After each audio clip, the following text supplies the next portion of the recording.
Hello बच्चों, कैसे हैं आप। मैं अरविंद आर आपका ऑनलाइन प्लेटफॉर्म पर स्वागत करता हूं। आज हम सीखेंगे एक और नया ग्राफ बनाना, जिसमें हम पीएन संधि डायोड के व्यय अभिलाक्षणिक वक्र को बनाएंगे। ठीक है, पीएन संधि डायोड जो है, पीएन जंक्शन डायोड के लिए वीआई कैरेक्टरिस्टिक्स कर्व ड्रॉ करेंगे। ये इसकी ऑब्जर्वेशन टेबल है। इसके अनुसार आपको ये कर्व बनाना है। तो देखिए, इसका कर्व पहला और तीसरे चतुर्थांश में बनेगा, पहले चतुर्थांश में बनेगा और तीसरे में बनेगा। तो देखिए, इसको ग्राफ बनाने के लिए इसका फर्स्ट में बनाना है और थर्ड में बनाना है। तो ये हमने एक लाइन ड्रॉ कर दी, इसमें इस तरह से अक्ष बना लेते हैं। पहले इसके एक्सिस ड्रॉ कर लेते हैं। तो देखिए, एक्सिस ड्रॉ करेंगे, जब आप अक्ष बनाएंगे तो कुछ इस प्रकार से ये एक्स अक्ष हो गया आपका। ठीक है, ये एक्स अक्ष हो गया। इसको आगे की तरफ हम एक्सटेंड कर दें और आगे बढ़ाएंगे तो आपका ऐसा बन जाएगा। आगे की तरफ ये जाएगा जब, तो ये इस प्रकार से आपका ये एक्स हो गया। एक्स अक्ष की बात करें तो यहाँ पे आपने एक्स डैश लिखना है, यहाँ पे एक्स अक्ष लिखना है। ठीक है, तो ये आपका फर्स्ट कंडीशन हो गई। अब हम सेकंड कंडीशन में बात करते हैं। तो यहाँ पे आपको एक और लाइन ड्रॉ करनी होगी इस प्रकार से, जो आपका वाई एक्सिस से जाएगा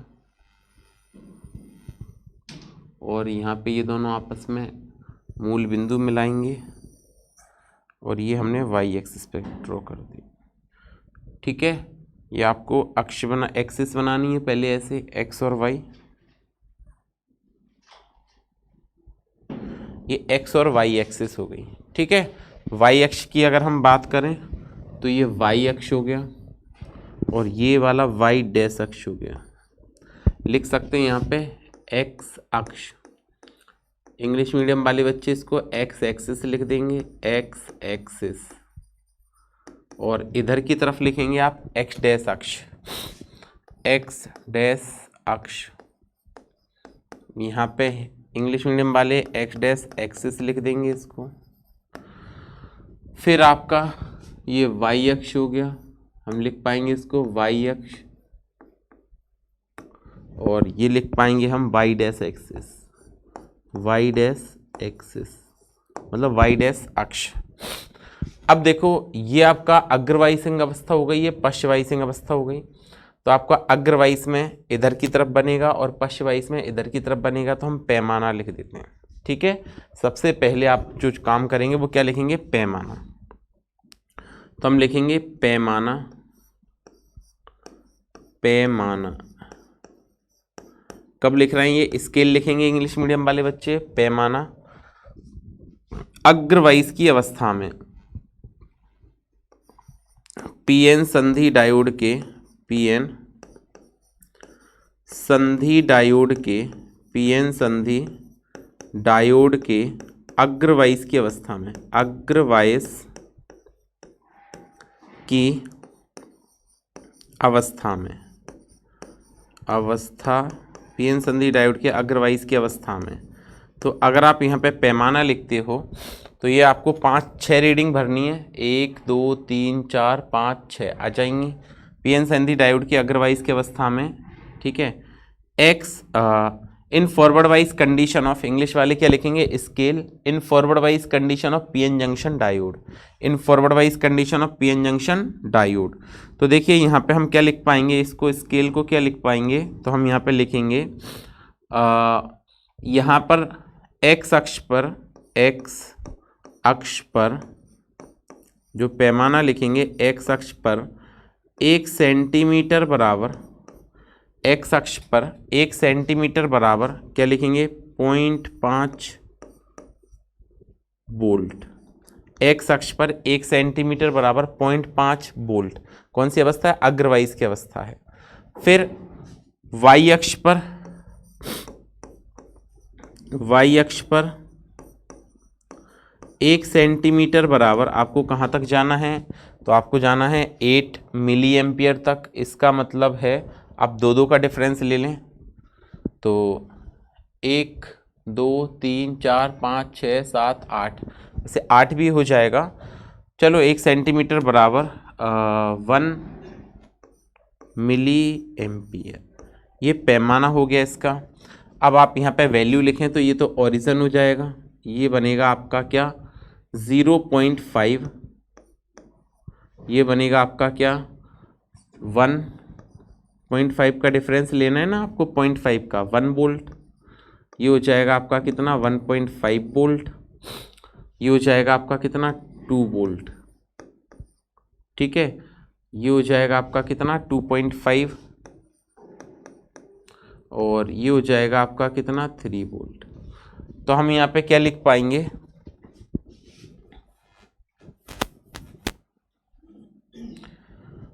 ये लिख पाएंगे हम क्या 1.5।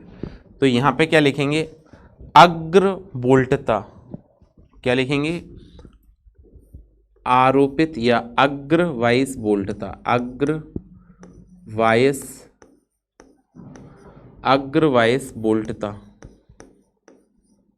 अग्र वाइस वोल्टता V फॉरवर्ड काय में वोल्ट में, V फॉरवर्ड वोल्ट में, ये अग्रवाइस वोल्टता की बात हो गई। अब इसी पैमाने को अगर हम ऊपर लिख पाए तो क्या लिखेंगे, यहाँ पे लिखेंगे 1 2 3 4 5 6 और यह जाएगा 7। आपके पास सफिशिएंट जगह होगी तो आप आराम से बना दें 8। यहाँ पे क्या लिखेंगे अग्रवाइस धारा, क्या लिख पाएंगे यहाँ पे अग्रवाइस धारा, अग्रवाइस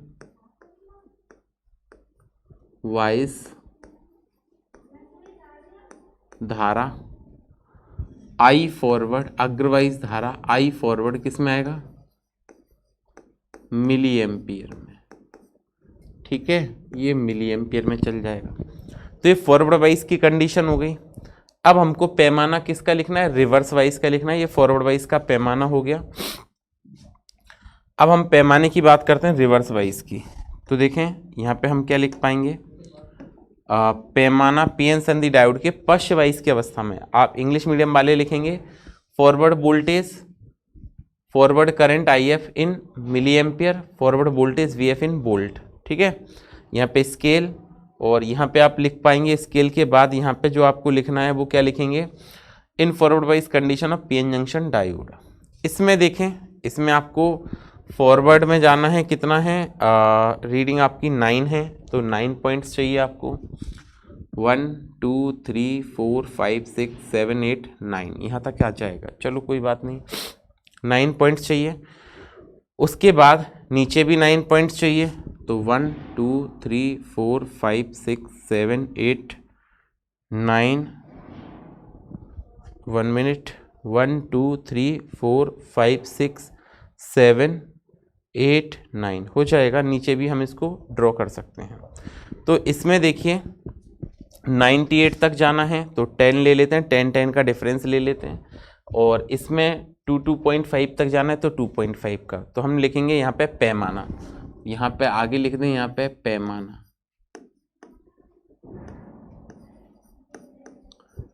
स्केल क्या है, स्केल डायोड की पश्च वाइज की अवस्था में, तो यहाँ पे लिखेंगे हम पीएन संधि डायोड के, पीएन संधि डायोड की, पीएन संधि डायोड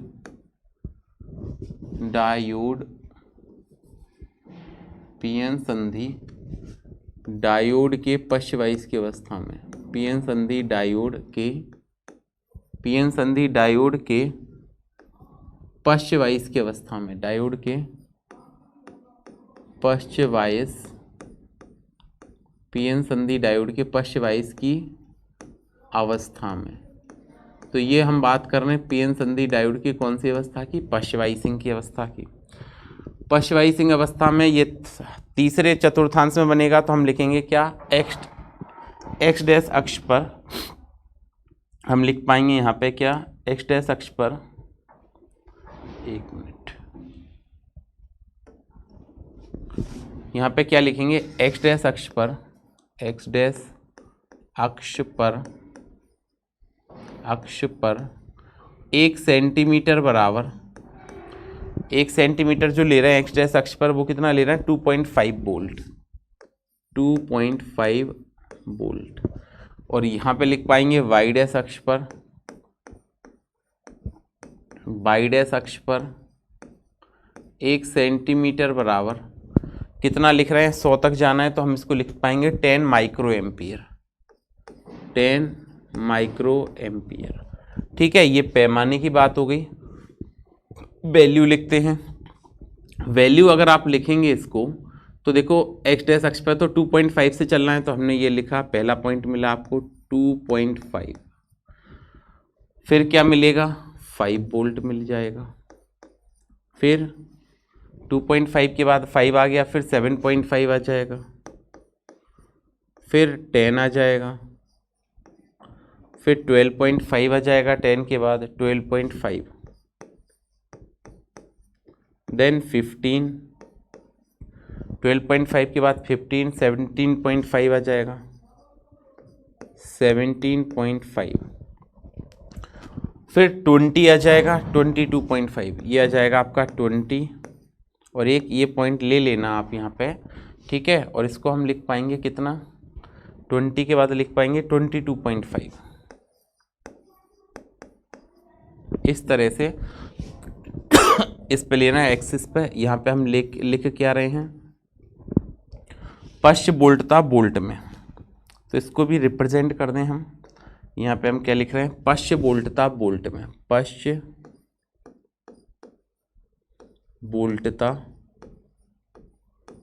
बोल्टता वी रिवर्स किस में लिख रहे हैं, बोल्ट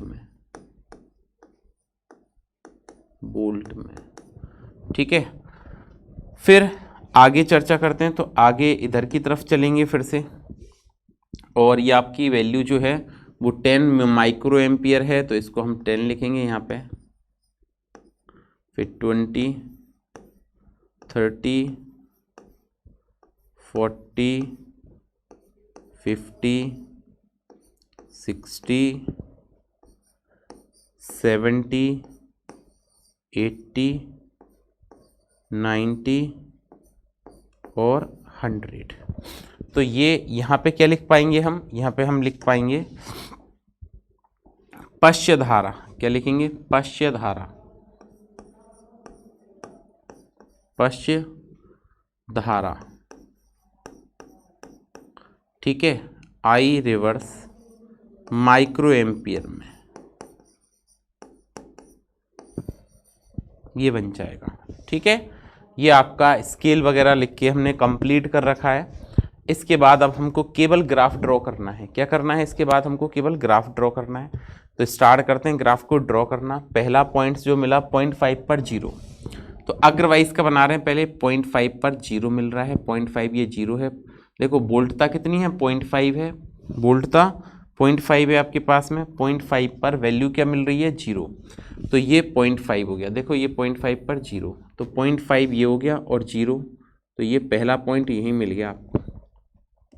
फिर 1 पे 1.4, 1 पे 1.4, 4 का मतलब है 1 से 2 के बीच में जा रहे हैं, 10 हैं, 10 हैं तो 1 से 2 के बीच में जाएंगे, तो 0.4 का मतलब 4 छोटी लाइन है। तो ये 1 पे जाने के बाद ये 1.4, तो ये पॉइंट ये आ गया, ये 1 पे 1.4 आ जाएगा। उसके बाद 1.5 पे 3.2, तो 1.5 पर ये 3 हो गया और 2 जाना है आगे, तो ये 3.2 ये वाली लाइन आ गई। उसके बाद 1.5 पे 3.2 मिल गया, फिर 2 पे 4.8, 2 पर 4.8, 4.8 का मतलब 4 तो ये हो गया, 8 छोटी छोटी लाइनें जाओगे आप ऊपर, तो ये वाला पॉइंट आपको यहाँ मिल जाएगा। फिर उसके बाद क्या हो गया, आपको मिला 2 पे 4.8, फिर 2.5 पे 6.2, 2.5 पर ये 6 और 6.2 का अगर ये 2.5 पे 6.2 जाना है तो 6 तो ये हो गया और 2 छोटी लाइन है, ये पॉइंट आ जाएगा 6.2 का। थोड़ा सा नीचे भी कर लेना इसको, ये 6 हो गया और ये 2 छोटी स्मॉल लाइन है, ये पॉइंट आ जाएगा आपका। फिर आप लिख पाएंगे कितने, 2.5 पे 6.2, उसके बाद 3 पर 8, 3 पर कहाँ तक जाना है आपको, 8 पर। ये आपको सारे पॉइंट्स मिल गए। अब आप इसको स्केल से नहीं मिलाएंगे, अगर स्केल से मिलाएंगे तो पूरा ग्राफ गलत आ जाएगा। आपको फ्री हैंड मिलाना, ये वाला सारे पॉइंट्स कैसे मिलाएंगे, फ्री हैंड मिलाएंगे। अभी देखते हैं हम कैसे मिलाएंगे इन पॉइंट्स को। तो अगर हम ये सारे पॉइंट्स को फ्री हैंड मिलाते हैं तो चलिए फ्री हैंड मिला देते हैं इनको। सॉरी, अगर इन सारे पॉइंट्स को आप फ्री हैंड मिलाएंगे तो देखिए कैसे बनेगा। ये एक बढ़िया सा कलर ले लेते हैं जिसकी हेल्प से हम इनको फ्री हैंड मिलाएंगे। चलिए ये ले लेते हैं। तो जब आप इनको फ्री हैंड मिलाएंगे, सॉरी चलिए ये ले लेते हैं, फ्री हैंड मिलाएंगे तो देखिए ये ऐसे चलेगा। ये लाइन आपकी पहले स्ट्रेट, फिर थोड़ा सा ये बढ़ना शुरू होगा, ये पहला पॉइंट मिल गया। फिर आगे इन पॉइंट्स को फिर से मिला देना है आपको, फिर नेक्स्ट पॉइंट को मिला देना है, इसके बाद एक और अगला पॉइंट है, फिर इसके बाद नेक्स्ट पॉइंट है। इस तरह का ये ग्राफ बन जाएगा आपका, कौन सी कंडीशन में, फॉरवर्ड वाइज कंडीशन में। ठीक है, अच्छा अब हम रिवर्स वाइज की बात करते हैं। तो रिवर्स वाइज में पश्च वाइज की अवस्था की बात करें तो देखिए 2.5 से स्टार्ट किया, 2.5 पर 4 है, तो 2.5 पर कितना है, 4 है, तो ये 10 हो गया, तो एक छोटी लाइन रिप्रेजेंट कर रही होगी। तो 2.5 पे 4, ये पॉइंट आ गया। 2.5 पे 4, तो ये 10 तक है ना, तो 10 लाइन होंगी छोटी छोटी, तो 1 2 छोटी लाइन है 4 तक। ठीक है, उसके बाद आपका आ रहा है 5 पर 8, 5 पर 8 आएगा, 8 आएगा मतलब इससे ठीक 2 लाइन पहले आएगा, मतलब 8 छोटी छोटी लाइनें गिन लेनी है आपको। फिर आपका 5 के बाद 8, 7.5 पर कितना आ रहा है, ये 12 आ रहा है 7.5 पर, तो 7.5 पे 12 पर जाना है, 10 हो गया, 12 ही आएगा। फिर 7.5 के बाद 10 पे 20, ये जो आया नेक्स्ट कंडीशन, 10 पे कितना आया है, 20, तो 10 पे 20, ये बिल्कुल स्टेप पॉइंट मिल गया, सीधा 10 पे 20 आ जाएगा। फिर आपका आएगा 12.5 पर 30, तो 12.5 पर 30 पर जाना है, तो 12.5 पर ये भी एक और अच्छा भी पॉइंट आ गया, 30 12.5 पर। देन 12.5 पर 30 के बाद 15 पर 42, 15 पर 42, तो ये 40 हो गया और 2, 15 पर 42, ये वाला पॉइंट मिल जाएगा आपको। फिर 15 के बाद आपको जाना है 17.5 पे 58, 17.5 पर 50 और 8 छोटी लाइन है, ये 58 हो गया। दोबारा से बना देते हैं, 7.5 पर 50 और 8, 50 हो गया 17.5 पर और 8 छोटी लाइन है, 58 बन गया ये। ठीक है, फिर 20 पर कितना आ रहा है आपके पास, 76 आ रहा है 20 पे, 20 पे 76, तो 20 पे 70 और 6 छोटी लाइन है, तो 20 पे आपका आएगा क्या, 76। फिर 22.5 पे 98, तो 22.5 पर 100 हो गया, 100 से ठीक 2 लाइन पहले जाएंगे हम 22.5 के लिए, 100 से ठीक 2 लाइन पहले, ये सारे पॉइंट्स बन गए। अब इसको फिर से स्केल से ना मिला के आपको कैसे ज्वाइन करवाना है, फ्री हैंड मिलाना है। तो अगर आप इसको फ्री हैंड मिलाओगे तो ये कुछ ऐसे मिलेंगे, देखिए ऐसे, सॉरी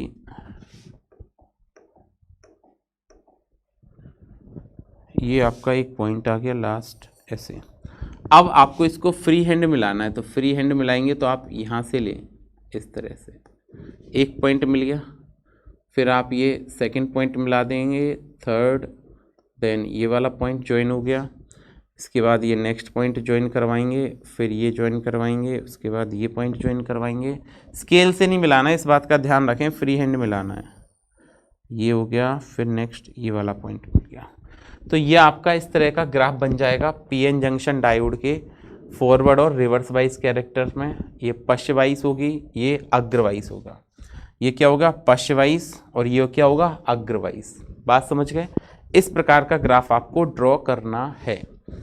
लेकिन ग्राफ ड्रॉ करने के बाद इसमें कुछ वैल्यू हैं जो हमको कैलकुलेशन करनी है। एक तो अग्रगतिक प्रतिरोध करना है। आप इस प्रकार का ये ग्राफ बनाएंगे, देख लें एक बार। तो हम इसमें एक अग्रगतिक प्रतिरोध की गणना करेंगे और एक पश्चगतिक प्रतिरोध की गणना करेंगे। ध्यान दें उसको कैसे करते हैं। ये आप पूरा कंप्लीट ग्राफ ऐसे ड्रॉ कर सकते हैं, उसके बाद हम बनाते हैं। ठीक है, तो ये ग्राफ ड्रॉ कर लिया आपने। अब हम इसका जो प्रतिरोध है उसको ड्रॉ करेंगे। तो ये मैं मिटा रहा हूँ, आप ये पैमाना इसी तरह से लिखेंगे। ये कंप्लीट ग्राफ आपको ऐसे ड्रॉ करना है। इसको मैं मिटा देता हूँ। यहाँ पे हम बनाते हैं किसको, अग्रगतिक प्रतिरोध की गणना करते हैं। अग्रगतिक प्रतिरोध और पश्चगतिक प्रतिरोध दो वैल्यू हैं जो हमको कैलकुलेट करनी है इसमें। एक तो हमको करना है अग्रगतिक प्रतिरोध और एक करना है पश्चगतिक प्रतिरोध।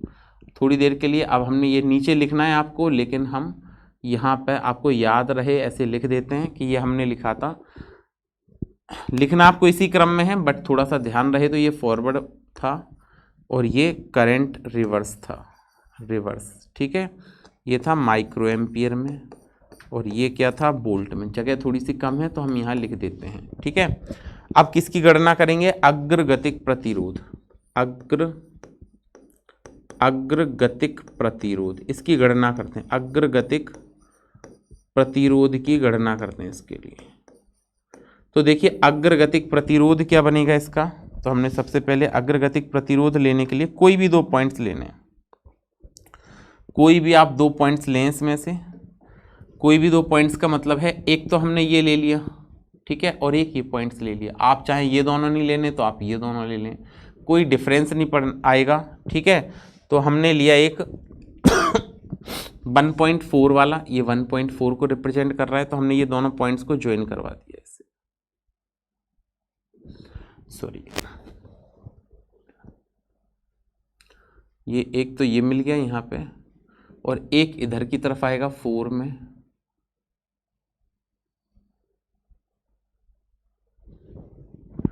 थोड़ा सा स्ट्रेट चाहिए हमको 1.4 वाला। ये आपका 1.4 वाला मिल गया। अब दूसरा आप कोई भी ले सकते हैं, ये ले लें या ये ले लें। चलिए हम देखिए थोड़ा सा आगे से ले लेते हैं, ये वाला पॉइंट ले लेते हैं। तो देखिए ये वाला पॉइंट्स क्या आएगा,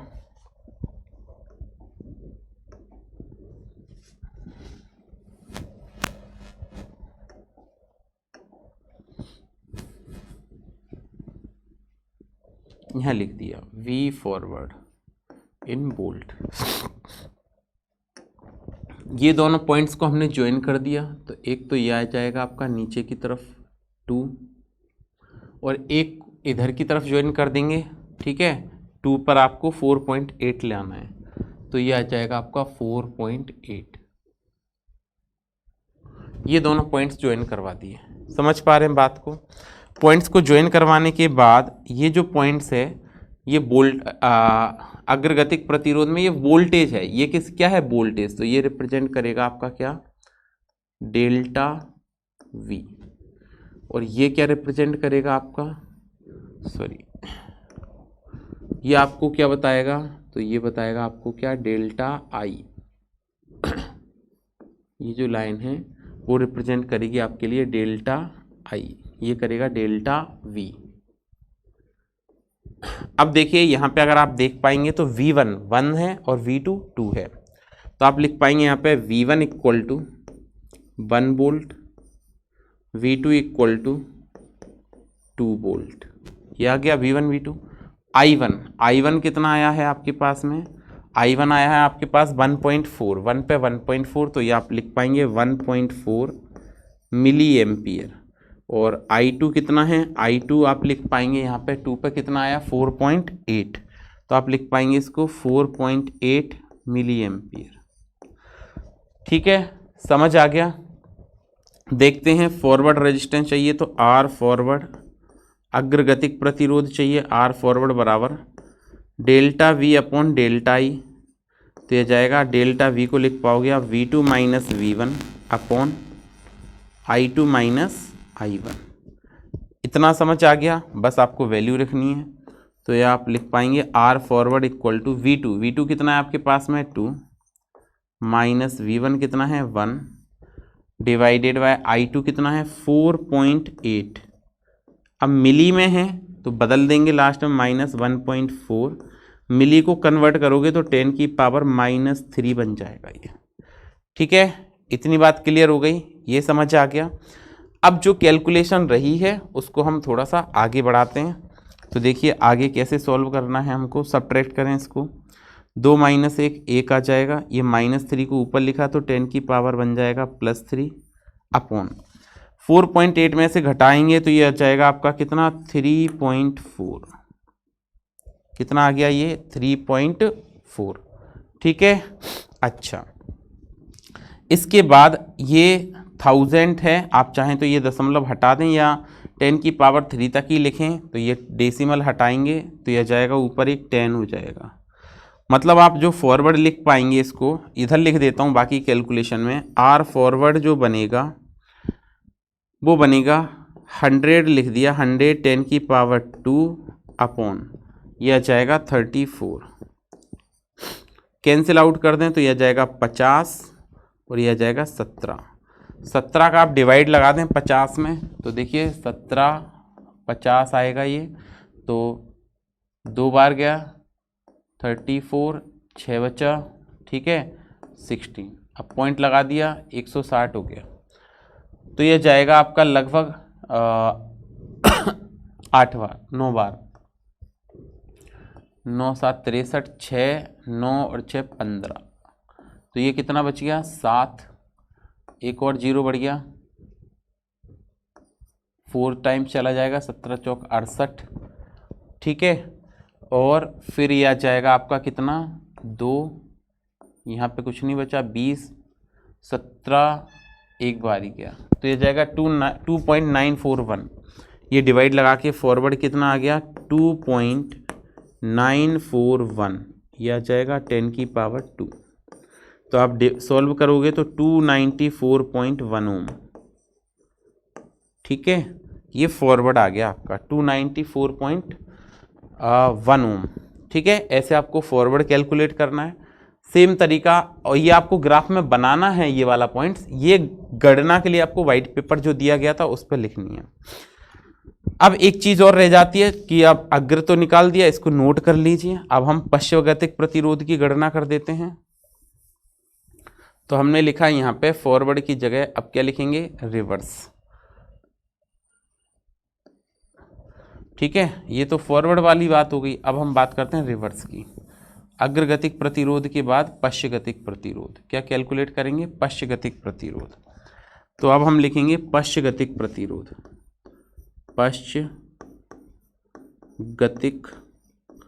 पश्चगतिक प्रतिरोध। तो देखिए पश्चगतिक प्रतिरोध कितना आना चाहिए आपका। तो इसमें भी 2 पॉइंट्स लेने हैं आपको, कोई भी 2 पॉइंट्स लेंगे। पहला पॉइंट हमने सपोज दैट ये 20 वाला ज्वाइन करवा दिया इस तरह से, और ये 1 पे ज्वाइन करवा दिया।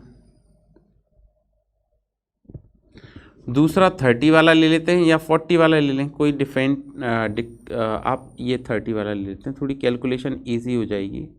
ये 30 हो गया, ये 12.5 हो गया।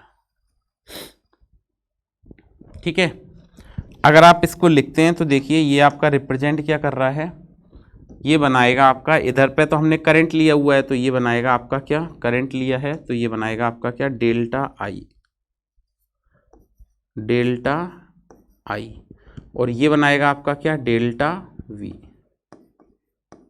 ठीक है, आप चाहते तो यहाँ पे भी जरूरी नहीं है एक के बाद डिफरेंस पे जाएं, आप कॉन्जिक्यूटिव पॉइंट ले सकते थे, एक के बाद एक 1.5 से भी सॉल्व कर सकते थे।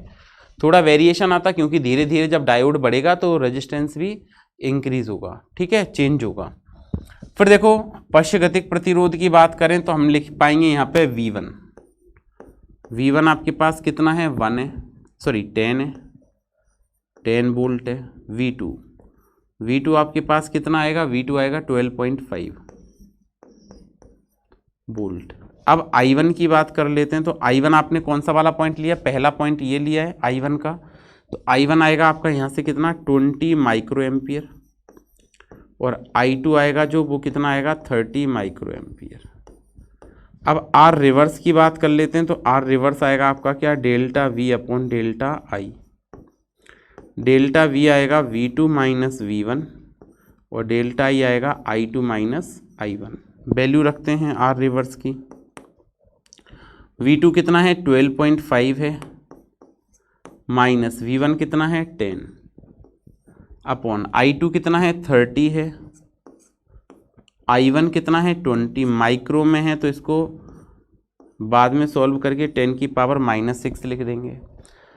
घटाएंगे तो यह जाएगा आपका कितना 2.5 अपॉन कितना बचा ये 10 इंटू 10 की पावर -6।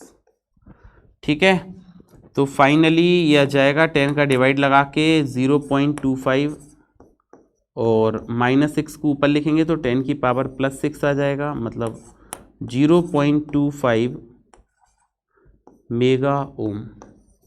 और आप चाहें तो इसी आंसर को किलो ओम में भी लिख सकते हैं, और R reverse equal to kilo ohm में लिखने के लिए 1000 से मल्टीप्लाई कर लें तो 250 इंटू 10 की पावर 3 मतलब 250 किलो ओम।